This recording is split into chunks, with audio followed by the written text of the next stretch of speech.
Muy buenas noches, tengan todos ustedes y también los que nos siguen en las redes sociales.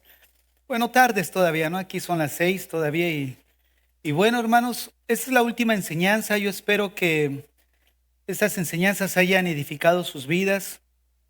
Los que de alguna forma se hayan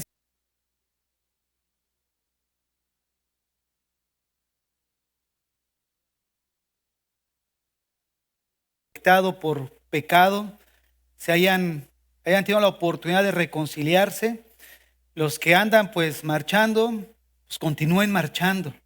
¿No? La exhortación y la dirección bíblica del día de hoy es levantarnos, estar atentos en los tiempos en los que estamos viviendo para cuando venga el Señor ser hallados de una manera irreprensibles, ¿no?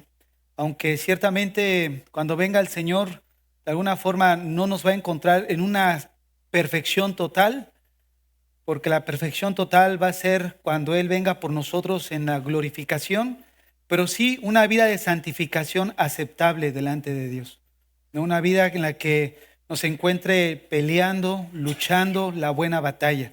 De hecho, así se titula esta última enseñanza, Peleando la buena batalla. Hermanos, si queremos presentarnos delante de Dios sin nada de qué avergonzarnos, tenemos que pelear. Indiscutiblemente tenemos que pelear. No falta el hermano que se le da y pues ¿con quién, pastor? ¿Va? Una vez. No, con nosotros mismos primeramente. ¿No? Con nosotros mismos. Quiero recordarles que estamos en una batalla. Y en una batalla, hermanos, no hay enemigos pequeños. Esos hombres de Dios que nosotros leemos en la Biblia y que causan cierta admiración en nosotros por sus hazañas, por el servicio a Dios, por su devoción a Dios, también tuvieron sus batallas y supieron pelearlas. Muchos de ellos, como Elías, después de una batalla con los profetas de Baal, pudiéramos haber pensado que pues de ahí va a ser el punte de despegue, pero fue todo lo opuesto. Quiso tirar la toalla, pero con la ayuda del Señor supo levantarse.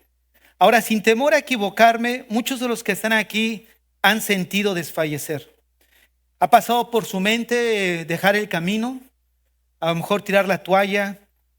Han dudado incluso si vale la pena continuar. Déjenme decirles, sí vale la pena. El enemigo te ha metido eso en tu mente y en tu corazón, pero sí vale la pena. Y es precisamente esta la batalla a la que me refiero. La batalla en contra del desánimo, en contra de aquellos pensamientos de que hay más bajas, perdido mi trabajo, ciertas relaciones por causa de Cristo, y eso los hace dudar, pero déjenme decirles algo, vale la pena. No hay punto de comparación de lo máximo que puedes llegar a disfrutar la vida, si es que así lo pudieras incluso hacer, 40 años, 30 años, no se compara con una vida eterna disfrutando al lado de nuestro Señor.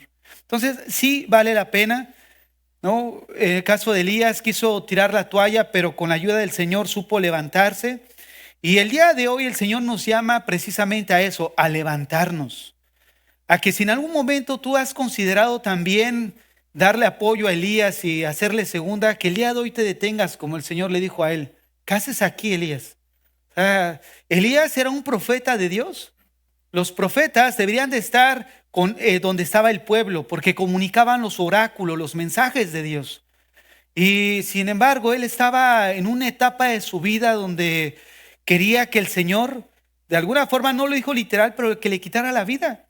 No, él se tiró al abandono, se huyó, porque pensó que su vida realmente, y sí corría peligro, pero pensó que Dios lo había abandonado.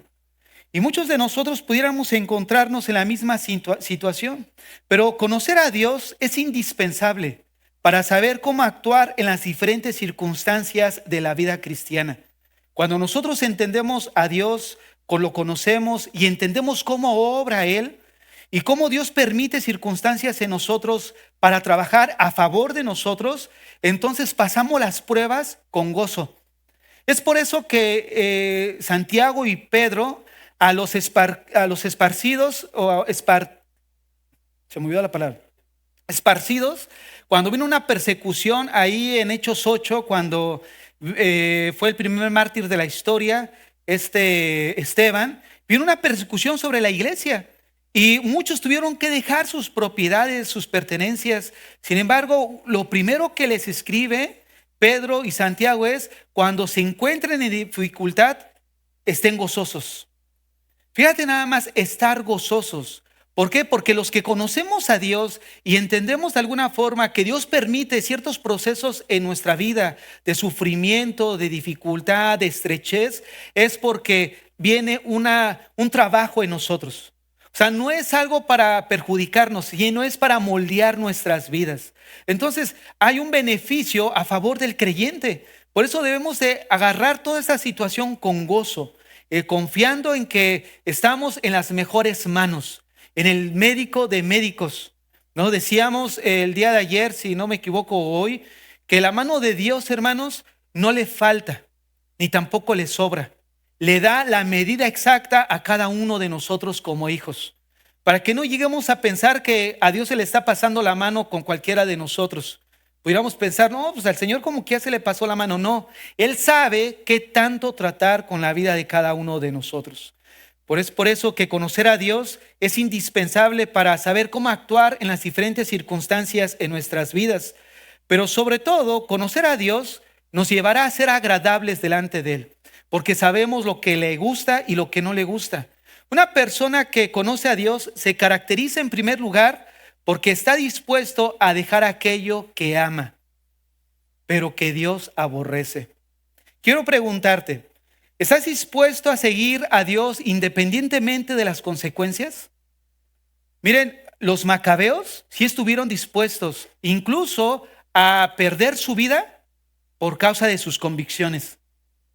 Y muchos de nosotros, generalmente o en la iglesia contemporánea en la que vivimos, si hay algo que hace falta es la convicción, es el celo por las cosas de Dios, es el realmente ponernos en la brecha a favor de lo que es verdadero. Porque muchas veces vemos que están insultando al Señor o en esas mismas pláticas donde hacen chistes de una tonalidad que hace que todos se pongan rojos y estamos ahí como si nada. Y no nos damos cuenta que nosotros debemos precisamente de ser sal y de ser luz. Una persona que es sal y que es luz es porque realmente conoce a su Creador, conoce al Dios al que servimos. ¿Estás dispuesto a servir a Dios y a seguirlo, no importando lo que implique y de lo que conlleve? ¿Estás dispuesto a seguir a Cristo independientemente de lo que pierdas? ¿Estás dispuesto a seguirlo y seremos capaces de dejar lo que Él nos pida? Miren, una persona que conoce a Dios está dispuesta a dejar lo que más ama en las manos de Dios. Un ejemplo de esto lo vemos en la vida de en la vida de Abraham. Todos conocemos su historia. Incluso era un hombre, todos sabemos, de edad avanzada, que su esposa era estéril y que también era de edad avanzada. Pero a Abraham Dios le promete un hijo que iba a ser el heredero, iba a ser el hijo de la promesa. Pero Dios le da esta promesa a Abraham más o menos a la edad de 75 años. Pasaron 25 largos años para que la promesa se cumpliera. Y hermanos, yo he conocido a personas que ya tienen una cierta edad avanzada y por algunas circunstancias de la vida no han tenido hijos.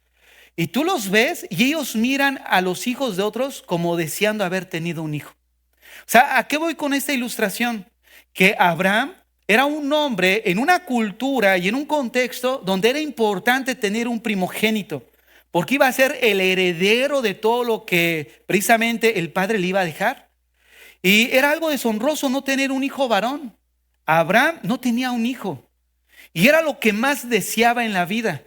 Pensemos en esto porque esto nos va a ayudar a entender un poco más acerca de su historia. Abraham era el deseo de su corazón tener un hijo. Ahora, ¿te imaginas lo que significó para él Isaac? Sobre todo porque no solo lo tuvo con la mujer que amaba, que era Sara, sino bajo las circunstancias en las que lo tuvieron. Ambos ya de edad avanzada, a casi 100 años él, su mujer ya a una edad también avanzada, donde ya el tener hijos en las mujeres ya había pasado. Y a pesar de eso, vino el hijo de la promesa, Isaac. Ese Isaac eran los ojos de Abraham indudablemente. ¿No es cierto? Imagínate a la edad de 100 años.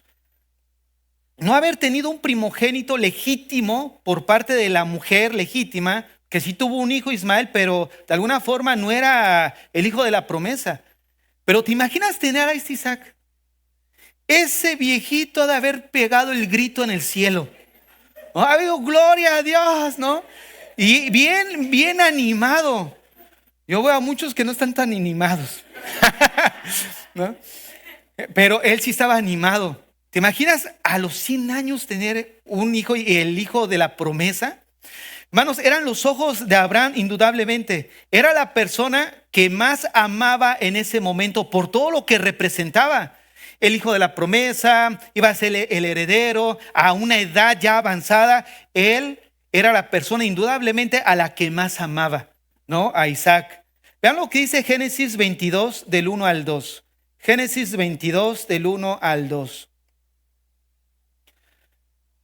Aconteció después de estas cosas que probó Dios a Abraham y le dijo a Abraham, y él respondió, heme aquí. Y dijo, toma ahora tu hijo, tu único hijo. Hay veces que yo creo que Dios como que todavía le pone el dedo así, ¿no? Porque le dice, mira, toma a tu hijo porque lo vas a ofrecer en sacrificio. Pero recuerda que es tu único hijo. O sea, no tienes para dónde elegir. No, es tu único hijo, a quien amas. Fíjense, Isaac eran los ojos de Abraham. Y vete a la tierra de Moria y ofrécelo allí en holocausto sobre uno de los montes que yo te diré. Literalmente lo iba a ofrecer en sacrificio. ¿Te imaginas? O sea, Abraham no estaba, ay Señor, pues no, que era el hijo de la promesa. No vemos en las escrituras que Abraham haya reprochado algo. Es por eso que se le llama el padre de la fe. Porque él tenía toda seguridad y confianza en lo que Dios le había prometido en Isaac. A pesar de que las circunstancias parecían no ser favorables. Pero algo que nosotros vemos es que Isaac era su único hijo y Dios todavía apunta a quien amas. Ahora la pregunta es, ¿qué harías tú? ¿Qué harías tú si Dios te ofrece aquello que amas? No solamente un hijo. O sea, te pide lo que tú amas en la vida. Miren, a muchos de nosotros, Dios nos ha pedido menos de lo que le pidió a Abraham. ¿No es verdad? Yo creo que a nadie nos ha pedido un hijo. Muchos estarían contentos en decirle, pues te ofrezco tal hijo, ¿no? Pero déjenme decirles algo, hermanos, volviendo ya así en la seriedad del tema, a nadie nos ha pedido un hijo. Nos ha pedido menos que eso. Y aún así no hemos estado dispuestos a poner en el altar de sacrificio lo que más hemos amado. Para Abraham fue un hombre que conocía quién era Dios. Y para él, al conocer quién era Dios, no le resultó tan difícil entregar a su hijo. ¿Sabes por qué? Porque él conocía a Dios. Se lo vamos a demostrar o vamos a verlo en Hebreos capítulo 11, verso 17. El que conoce a Dios no entrega lo que Dios le está pidiendo. Fíjate, el que conoce a Dios no entrega lo que Dios le está pidiendo. Como en el caso de Abraham. Abraham conocía a Dios. Por eso a él no le pesó entregar a su hijo. Sí ha de haber, como todo padre, ¿no? Ciertamente, o sea, tampoco no es de que no tuviera emoción o sentimiento. Yo creo que como todo padre, incluso, ¿no? Llevas a tu hijo, está en el hospital, lo ves enfermo, postrado en cama, y muchos decimos, no, prefiero que esté gritando y dando guerra. ¿Por qué? Porque los amamos. Verlos sufrir es doloroso para el padre. Ahora, quitarle la vida a tu propio hijo, pensemos en eso. Mira lo que dice Hebreos. Por la fe, Abraham, cuando fue probado, ofreció a Isaac. Y el que había recibido las promesas ofrecía a su hijo, habiéndosele dicho, en Isaac te será llamada descendencia. Mira lo que dice. Pensando que Dios es poderoso para levantar aún de los muertos, de donde en sentido figurado también volvió a recibirle. ¿Sabes por qué Abraham tuvo la confianza a pesar de todo lo que pudiera haber pasado por su mente, de entregar y de estar ofreciendo a Isaac en sacrificio, porque el verso 19 es claro, pensando, mira lo que dice, en que Dios es poderoso. Esta expresión en que Dios es poderoso es porque Abraham conocía a Dios en el terreno personal, no solamente en el terreno intelectual, como cualquiera puede conocer a Dios. El católico conoce a Dios, el testigo de Jehová conoce a Dios. Es más, yo conocí amigos que iban un día anterior a ir a misa para que les fuera bien en el golpe que iban a dar al día siguiente. O sea, imagínate nada más, pidiéndole a Dios que no los agarraran. Vea hasta dónde llega la mente. Pero este Abraham conocía a Dios de una manera personal. Tanto es así que esa comunión que él tenía con Dios, miren, lo llevó a desprenderse de lo que más amaba. Pensemos en lo siguiente, no había iglesias, no había estudios. O sea, de alguna manera, en el Antiguo Testamento, al inicio, la relación de Dios con la humanidad era de una manera personal.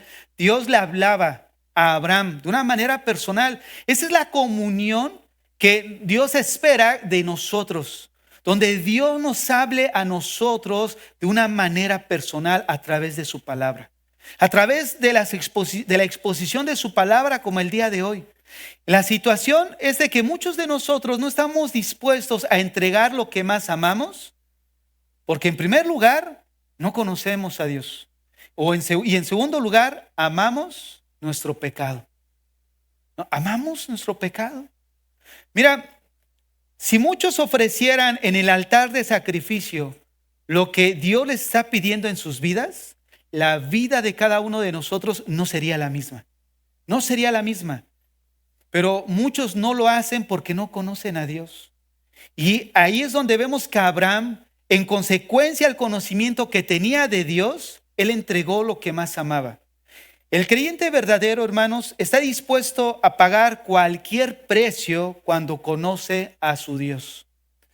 Los anales de la historia dan testimonio de eso. Siempre, la mayoría de las veces les he contado de un caso que es el que más me impacta, por eso lo cuento, de esa niñita de 8 años, que cuando empezando en los primeros siglos de la persecución de Nerón y todos ellos que iban en contra del cristianismo, agarraron a una familia para torturarla y forzarlos a blasfemar y a negar al Señor. Y empezaron con los padres. Y los padres estaban siendo atormentados y estaban a punto de negar al Señor. Y era la niña de 8 años que les decía, no niegues al Señor. No niegues a aquel que murió por ti en la cruz. ¿Y qué hicieron los verdugos? Que dejaron a un lado a los padres y se enfocaron a la niña. Porque era tanta la convicción de los padres que volvían a tener por el grito de su hija, que de alguna forma se resistían a blasfemar el nombre de Dios. Se abalanzaron con la niña y la empezaron a atormentar. Le descoyuntaban los huesos y los volvían a poner en su lugar otra vez para volvérselos a descoyuntar. Y así las piernas, los brazos, pero nunca negó al Señor. Y a pesar de eso, perdió la vida, pero de alguna forma ganó su vida. Fíjate, ¿por qué? Porque nunca negó a aquel que había muerto en una cruz por ella. Y el cristianismo actual, hermanos, lo que vemos a nuestro alrededor, vemos totalmente un evangelio que niega totalmente y que es una traición a aquel que murió por nosotros en una cruz. Porque utilizan su nombre y utilizan su palabra para manipular nada más a la gente, para sacar lo que puedan sacar de las mismas ovejas y no se ocupan en la vida de ellas realmente, de nutrirlas, de alimentarlas realmente. Entonces, una de las cosas que nosotros vemos es que hay mucha gente que de alguna forma dice conocer sobre Dios. Y esa es una realidad, pero no conocen a Dios en terrenos personales. La diferencia en la vida de Isaac. Él tuvo la capacidad, en la vida de Abraham, él tuvo la capacidad de entregar a su Isaac. ¿Por qué? Porque conocía quién era Dios. Mira lo que dice Daniel capítulo 3, verso 17. Vemos aquí un ejemplo también de convicción. Daniel 3, 17. He aquí, nuestro Dios, a quien servimos, puede librarnos del horno de fuego ardiendo, y de su mano, oh rey, nos librará. Y si no, sepas, oh rey, que no serviremos a tus dioses, ni tampoco adoraremos la estatua que has levantado. Esa es la convicción de un hijo de Dios. Si nos salva a Dios, gloria a Dios.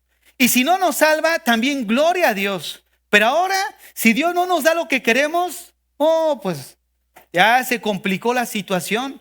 Terminan castigando a Dios, no vienen a la iglesia, no oran, no leen, como si perjudicáramos a Dios. Hermanos, Dios no nos necesita. Él es autosuficiente, autoexistente, Él es independiente. Y cuando hablo de independiente, me estoy refiriendo que Él no tiene necesidad del hombre para subsistir. Al contrario, nosotros lo necesitamos. Y tanto es su amor y su misericordia que a pesar de que somos sus hijos y muchas veces nosotros lo traicionamos por cualquier otra situación, Él está ahí esperando misericordiosamente que nos volvamos a Él. Y vemos en la vida de estos muchachos, a Sadrach, Mesach y Abednego, que tuvieron la convicción. ¿De qué? De mantenerse firmes en el Señor. Hermanos, en los tiempos que estamos hablando, de esos tiempos que en el Señor va a venir, de alguna forma, como creyentes vamos a ser los aguafiestas de esta sociedad, donde nos van a ver con ojos pues de enojo, de ira. ¿Por qué? Porque no vamos a estar de acuerdo con todo lo que ellos aman. Pero los que conocemos a Dios, ¿qué hacemos? Amamos lo que Dios ama y llamamos pecado lo que Dios llama pecado. Y es ahí donde nos va a ser un conflicto. Porque así como en la época de los macabeos, ese grupo de judíos celosos que estaban en contra de la helenización, de esa misma manera que fueron perseguidos, no nos vamos a escapar de ser perseguidos. La pregunta es, ¿estamos dispuestos a sacrificar lo que más amamos? ¿Estamos dispuestos a rendirnos al Señor antes que a la cultura en la que estamos rodeados? Hermanos, muchos pudiéramos ir como Pedro, mi vida pondré por ti. Deberíamos de pensar dos veces si realmente nuestra vida pondríamos por el Señor.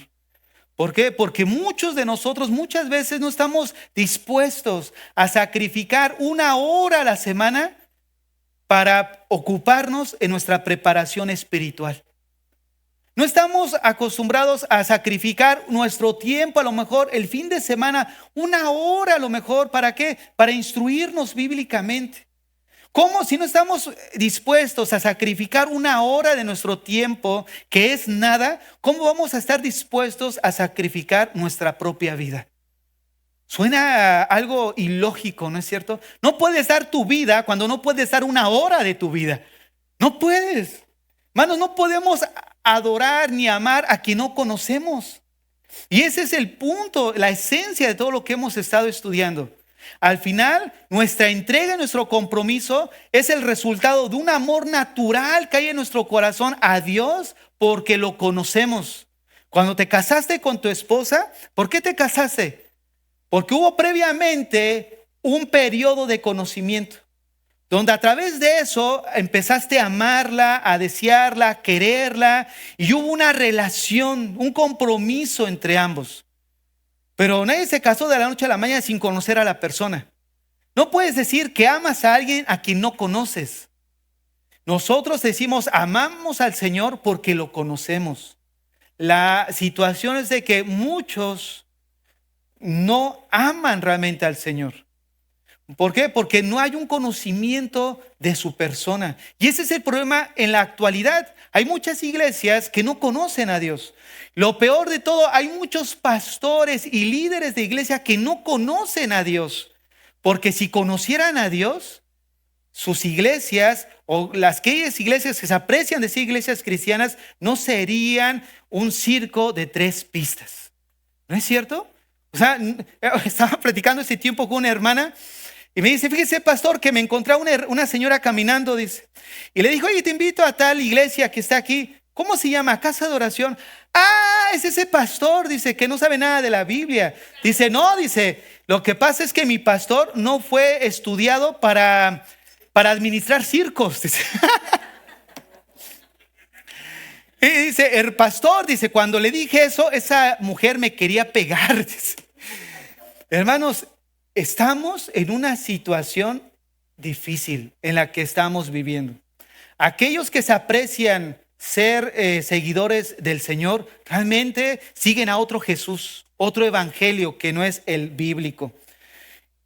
En momentos de prueba y de la convicción en la vida de un creyente es lo que lo va a sostener. ¿Qué es la convicción? Miren, la convicción es esa verdad que te va a sostener en tiempos de debilidad, en tiempos de indecisión o de incertidumbre. Es esa convicción en nuestro corazón de que a pesar de que no entendemos lo que está sucediendo, le creemos a Dios. El Señor le dijo a Abraham, ve y salte de tu parentela. ¿A dónde? Sígueme. Él lo siguió a ojos vendados. Hay cosas en la vida de nosotros como cristianos que a veces que no lo entendemos racionalmente. Y hay cosas que son así. Solamente lo hacemos por fe. Por fe, ¿por qué? Porque Él lo dice en su escritura, Él lo dice en la palabra y lo creemos porque así es. Y una de esas verdades es que Él va a venir y va a regresar por su iglesia. Y si Él ha cumplido anteriormente lo que Él dijo con anterioridad, también Él va a cumplir lo que todavía no está y no se ha cumplido. Y que es ahí donde se nos manda a nosotros conocer los tiempos en los que estamos viviendo. Pero vamos a reaccionar de acuerdo a cómo conocemos a Dios. Una persona que conoce a su Dios se caracteriza por su obediencia. Un pueblo, hermanos, que conoce a Dios vive diferente, piensa diferente, siente diferente, ve diferente, actúa diferente. Una persona que conoce a Dios vive de una forma distinta al mundo. Y es ahí donde podemos marcar la diferencia en conocer a Dios y saber sobre Dios. Recordemos que Dios nos ha dado un corazón nuevo. Ahora, este corazón nuevo nos lo dio para que lo conozcamos. Vean lo que dice Jeremías, capítulo 24, verso 7.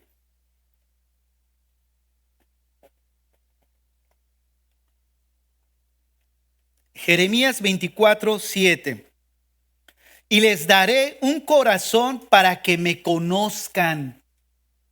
Les daré un corazón para que me conozcan, porque yo soy el Señor y ellos serán mi pueblo y yo seré su Dios, pues volverán a mí de todo corazón. ¿Cuál es uno de los propósitos por los cuales Dios nos dio un nuevo corazón? Para que lo conozcamos. ¿Realmente estamos conociendo a Dios? Hermanos, conocer a Dios implica intencionalidad.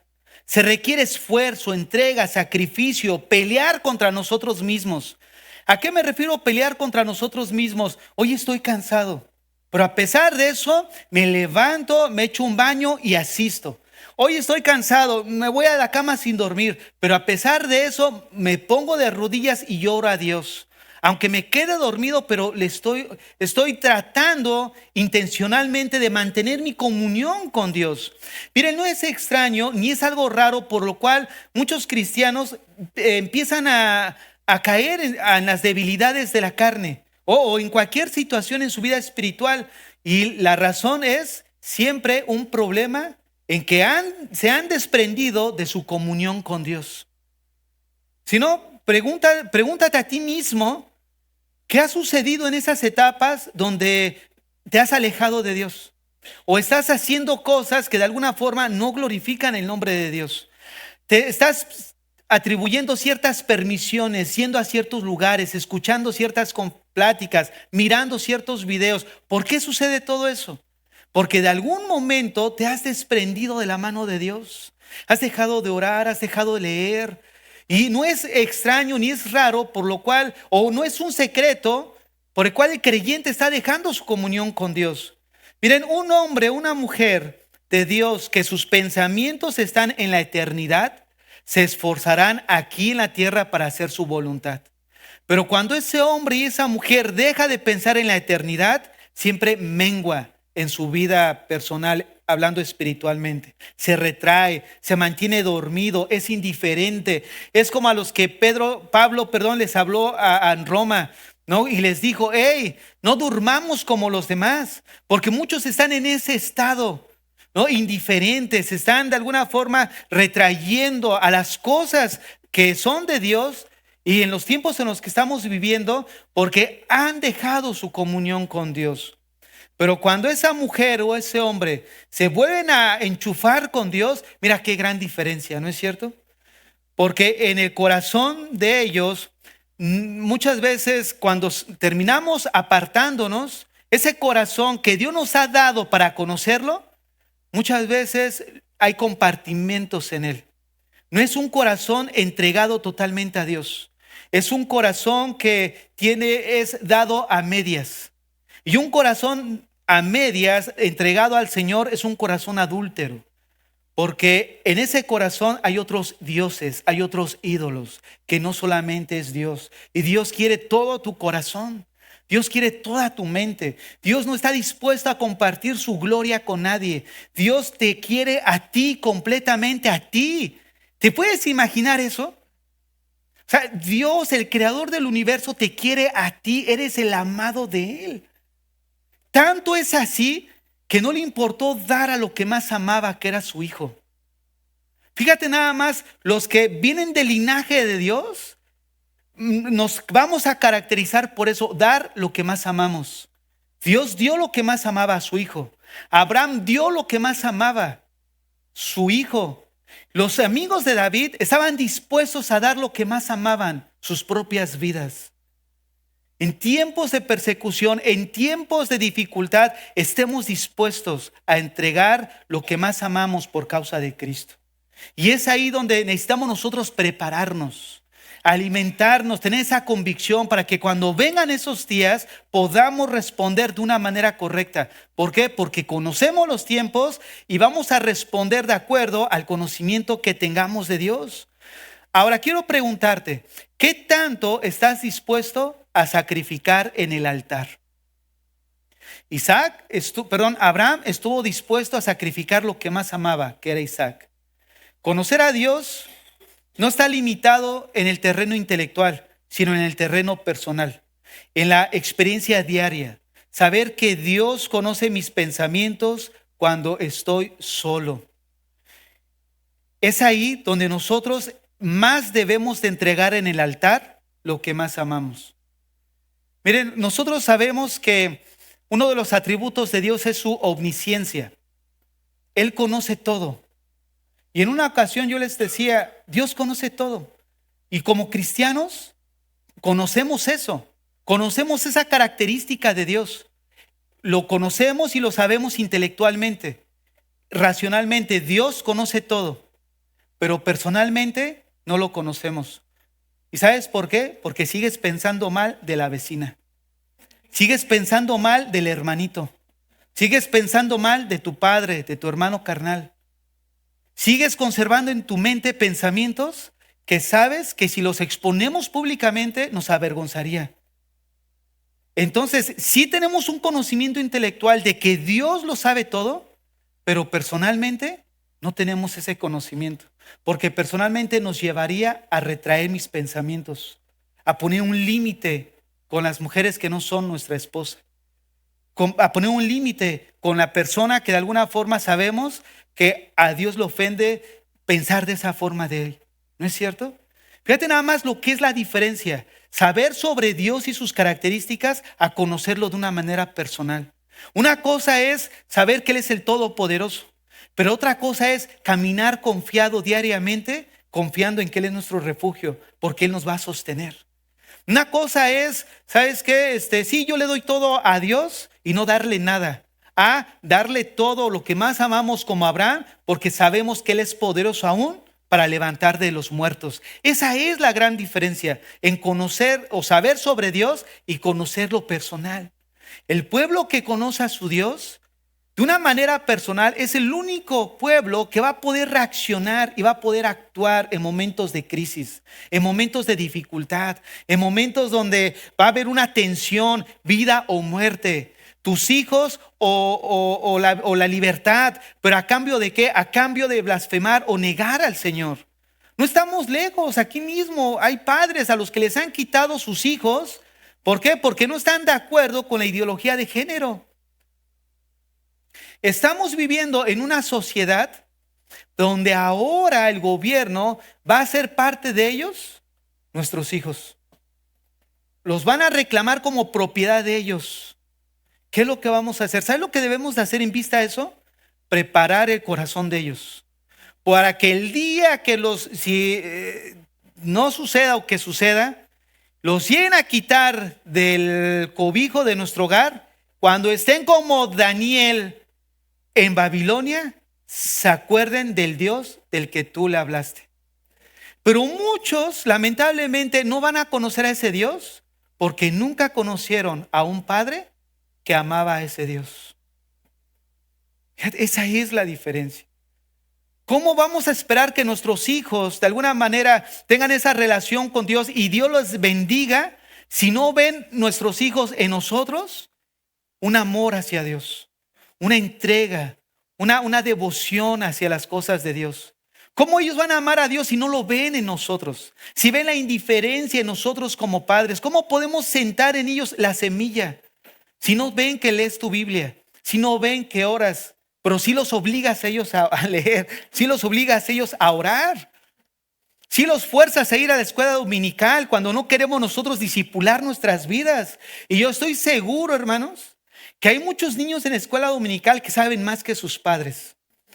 Porque allá no los van a entretener, allá les enseñan bases bíblicas, allá les enseñan un fundamento. Ahora se cambió el programa, pero anteriormente se les daba bases bíblicas, ¿no? Fundamentos doctrinales, que nosotros pensamos que no saben nada los niños, pero luego cada pregunta, cada situación que te hacen, que nos dejan cuadrados, ¿no es cierto? O sea, ¿de dónde sacó eso? Porque tienen entendimiento. Y el día de mañana, cuando esté esa libertad de ellos en juego, ellos van a poder reaccionar. ¿Por qué? Porque esa semilla sembrada en el corazón va a dar fruto. La semilla de Ana que sembró en Samuel dio fruto.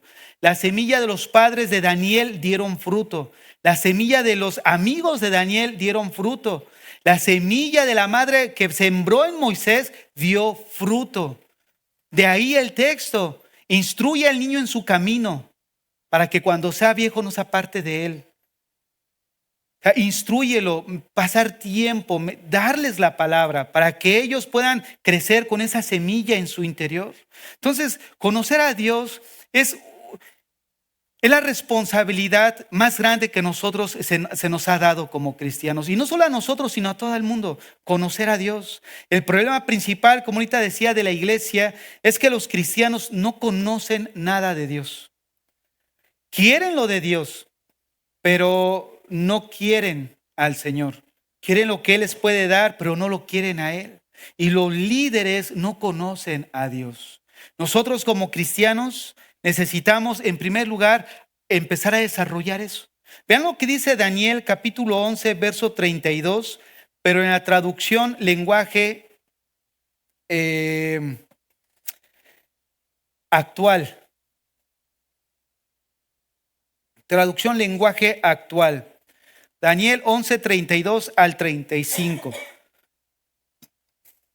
El rey tratará de ganarse la simpatía de los que no cumplieron con el tratado de paz, pero los que aman a su Dios se mantendrán firmes y no le harán caso. Los maestros del pueblo enseñarán a mucha gente a mantenerse fieles a Dios, aunque serán perseguidos. A unos los matarán, a otros los quemarán, a otros les robarán todas sus pertenencias. Muchos de ellos serán llevados como esclavos a otros países. Mientras esto suceda, no les faltará un poco de ayuda. Aunque muchos se unirán a ellos solo por conveniencia, todo esto sucederá como preparación para que puedan resistir mejor otras pruebas. Para esto durará, pero esto durará solo un poco de tiempo hasta que llegue el momento final señalado por Dios. Hermanos, Dios va a permitir en nuestras vidas situaciones difíciles, pero los que conocen a Dios y el pequeño remanente de maestros fieles a su palabra instruirán, alentarán, exhortarán al pueblo de Dios a mantenerse firmes, leales, de una manera no romper el compromiso, ese pacto con Dios. Y es ahí donde apunta esta serie de enseñanzas, de mantenernos firmes en Dios, mantener nuestra convicción firme, pelear la buena batalla de la fe, que en esta situación donde la convicción de nuestra fe está en juego, mantenernos firmes. Aun cuando nos llamen como nos llamen, nos pongan título como nos quieran poner título, aleluya, religioso, persecución, no importa, mantenernos firmes en el Señor. Porque al final el Señor va a venir por un pueblo que se mantenga firme, fiel. Que seamos hallados fieles delante de Él. Que no durmamos como los demás. Que nos levantemos día a día y a pesar de que ya estemos cansados y que estemos arrastrando la toalla, mantengámonos firmes porque conocemos al Señor. Yo espero que esta serie de enseñanzas que estuvimos estudiando el día de hoy los haya alentado, hermanos. Porque ese era el propósito, alentarlos a mantenernos firmes, a que en un momento dado en su vida que hayan sentido desfallecer, se animen, se vuelvan a enrolar en el ejército de Dios.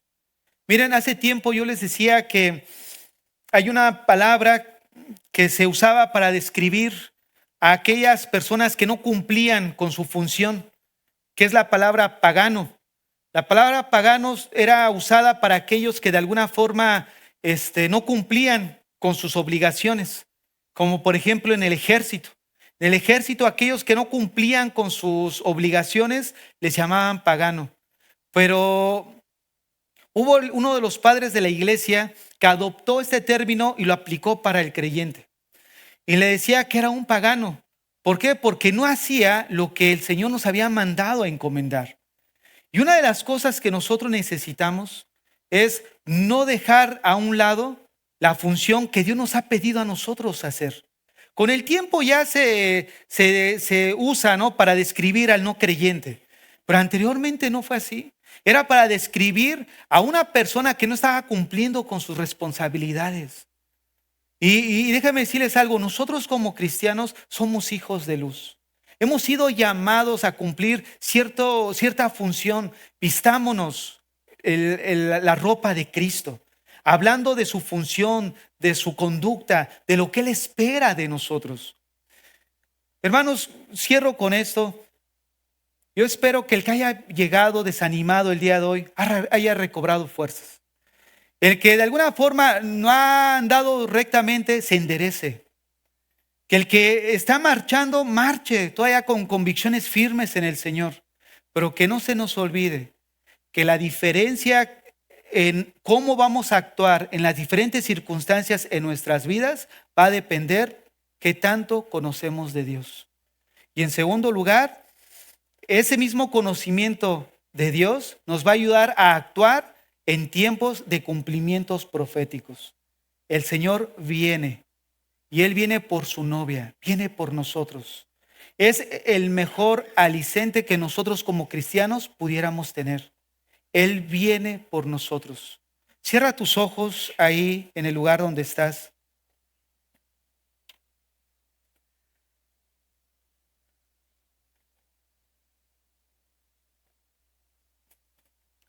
Así con tus ojos cerrados,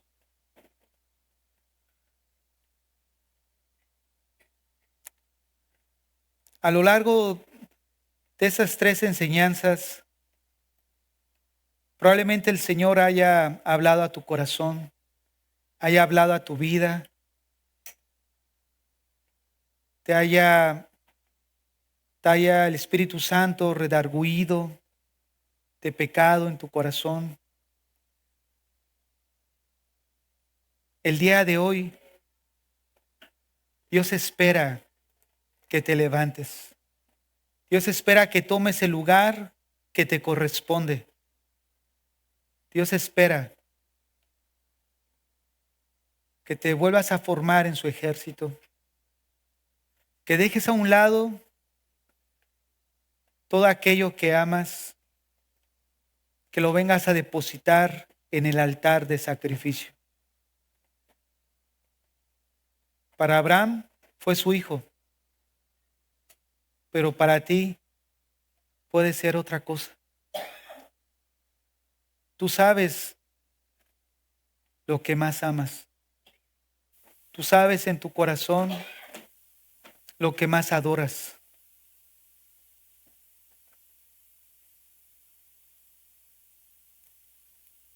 Abraham mostró al ofrecer a Isaac que sobre ese amor que tenía sobre su hijo había un amor más grande, y era el amor a Dios. Fue ese amor a Dios lo que lo llevó a entregar a Isaac. Esa prueba fue la que mostró el gran amor que tenía Abraham sobre Dios. Aún cuando hay cosas terrenales a las que él amaba. ¿Qué es lo que más amas tú que no es Dios? ¿Qué es lo que ha ocupado tu corazón? ¿Qué es lo que ha llenado en tu vida como primer lugar que no es Dios?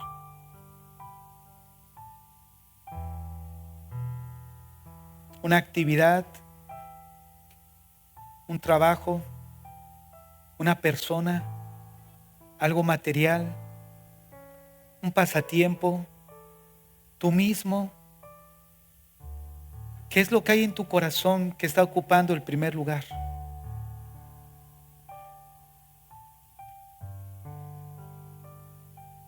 No lo puedes ocultar. No lo puedes ocultar. Pedro aprendió a que realmente Jesús lo sabía todo. No puedes ocultar lo que hay en tu corazón, porque Él lo sabe todo. Puedes hoy tomarlo en esta noche y traerlo al altar. ¿Serías capaz de tomar eso que más amas y entregarlo al Señor, demostrando que tu amor sobre el Señor está por encima de eso?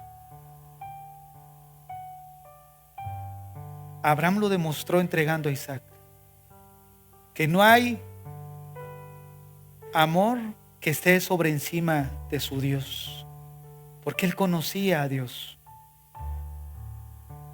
¿Tú conoces a Dios? ¿Qué es lo que hay en tu corazón? ¿Por qué no se lo entregas esta noche al Señor? ¿Por qué no le dices, Señor, esto es lo que me está conflictuando? Esto es lo que está haciendo separación entre tú y yo. Esto es lo que me está impidiendo correr mi vida cristiana. Esto es lo que me está impidiendo crecer espiritualmente. Esto es lo que me está impidiendo amarte con todo mi corazón. Porque en esta noche no abres tu corazón y le dices, le entregas eso que más amas. El pueblo que conoce a su Dios está dispuesto a entregar todo aquello que más ama, pero que él aborrece. El Espíritu Santo está trayendo en esta noche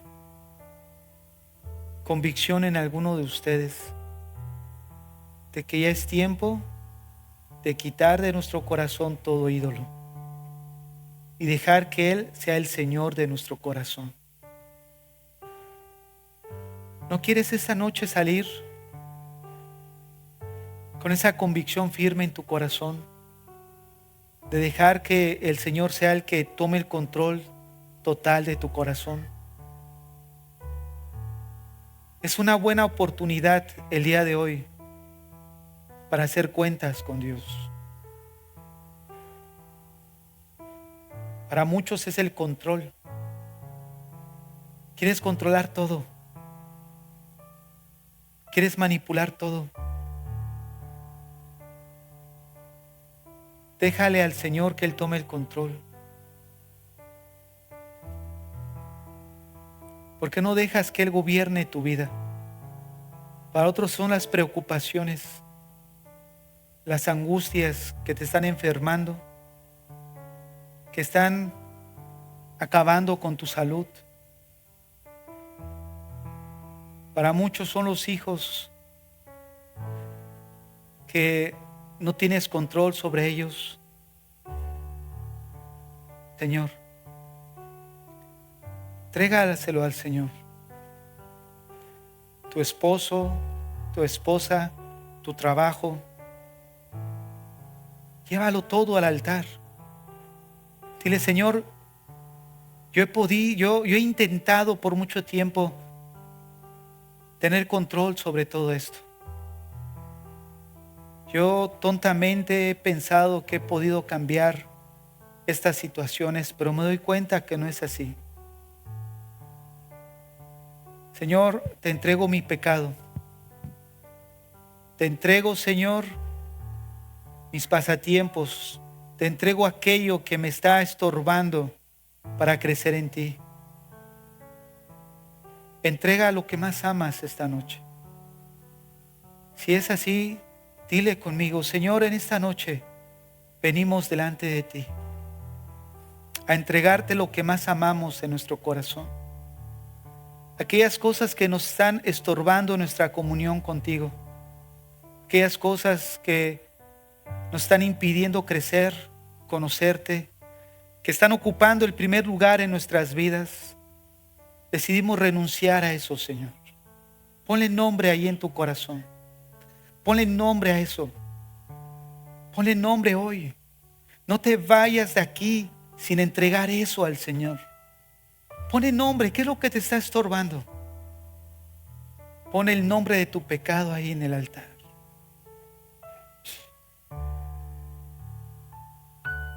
Deja que el Señor sane tu corazón. Deja que el Señor limpie tu corazón. Deja que el Señor limpie de todo pecado tu vida. Dile, Señor, límpiame, lávame. Limpia mis vestiduras, limpia mis ropas. Oh Dios, limpia mi corazón. Quiero pelear la buena batalla. Quiero entregarme a ti. Quiero dedicarme a ti. Quiero pelear con convicción en mi corazón por lo que tú has hecho a favor de mí. Por el amor que hay en mi corazón hacia ti. Tú lo sabes todo, Señor. Y el día de hoy traemos delante de ti, al altar, todo esto que ha estado estorbando en mi vida. Limpia nuestro corazón, limpia nuestros pensamientos, nuestras vidas. Y que a ti sea toda la gloria y toda la honra, Señor. En Cristo Jesús. Amén y amén.